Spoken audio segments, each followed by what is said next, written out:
یہ تمام ایک فکر کے لوگ ہیں. یہ تمام وہ لوگ ہیں جو خواب دیکھتے ہیں, جو میرے اور آپ کے لیے ایک اچھی سوسائٹی چاہتے ہیں.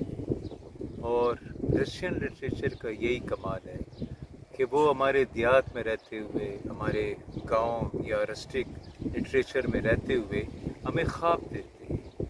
رشین لٹریچر یا رشین رائٹرز نے ہمیں خواب نہ صرف دیا بلکہ خواب دیکھنا سکھایا.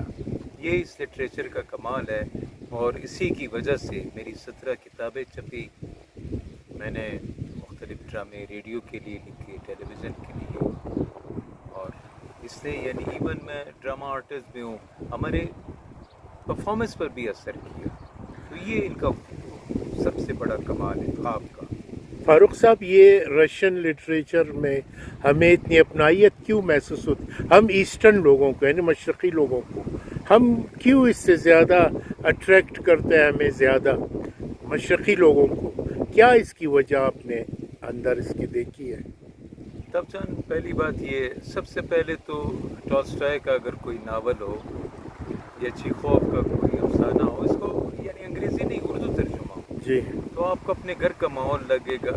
ادھر سب سے پہلی بات یہ ہوگی کہ سماور پڑا ہوا ہے, اس میں پانی گرم ہو رہا ہے اور آتش دان ہے, اس میں لکڑیوں کی آوازیں آ رہی ہیں. ان کے گھر بالکل ہمارے گھروں جیسے, ان کی باتوں کا طور طریقہ بالکل ایسے جیسے ہمارے گھروں میں ہماری خواتین باتیں کر رہی ہو, ہمارے جو مطلب عزیز و کارم ہیں یا پاکستان کے لوگ ہوں جی, یا انڈیا کے لوگ, وہی بول رہے ہیں, کوئی پرایا آدمی نہیں بول رہے. رشین بالکل ہمارے ٹون میں بولتے ہیں, جیسے ہمارے اپنے پشتو, بلوچی, ہزارگی, برابی, سندھی, سرائکی, یہ اسپیکنگ ہمارے اپنے لوگ, پرایا میں نہیں لکھتے.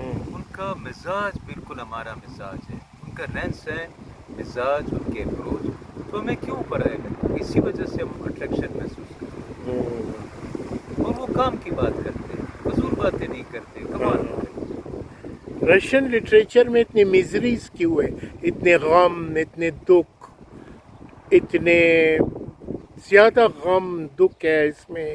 عام لوگ ہے, سائیکولوجیکلی بھی بہت نزدیک ہے. ہم جب پڑھتے ہیں سائیکی حسن دوستویسکی کو, تو وہ زیادہ انسانی اندر کو زیادہ ٹچ دیتا ہے, انسانی نفسیات کو زیادہ پورٹری کرتا ہے. پھر ساتھ ساتھ یہ میزریز کیوں اس میں اتنے وہ ہے؟ اب جان, میزریز دراصل لائف ہے, زندگی. جب تک کوئی رائٹر اپنے اس میں یعنی مخالف چیز نہیں دکھائے گا, میزریز, اپنے دکھ, جب تک آپ رشکلنیکوف کے دکھ نہیں لائیں گے, کرائمز آن پنشمنٹ کے, یا جب تک وہ سونیا کے دکھ نہیں لائیں گے, جب تک آپ ایڈیٹ کا پرنس مشکل سامنے نہیں لائیں گے, جو واقعی دکھی ہے اس معاشرے پر. ہم لوگ در حقیقت ایک اب نارمل سوسائٹی میں رہتے ہیں. اس ایب نارمل سوسائٹی کی وجہ سے ہمارا انڈیا کا آدمی بھی دکھی ہے, پاکستان کا بھی, ہمارے جتنی زبانیں ہیں اس کے لوگ آپ کو دکھی ملیں گے. تیسری دنیا کے لوگ, یعنی ہماری ایک سوسائٹی جو ہے ابھی امپروو ہو رہی ہے, ابھی ہم لوگ بہتری کی طرف جا رہے ہیں, لیکن بیسیکلی ہم لوگ ہیں دکھی لوگ. دکھی کیوں ہیں؟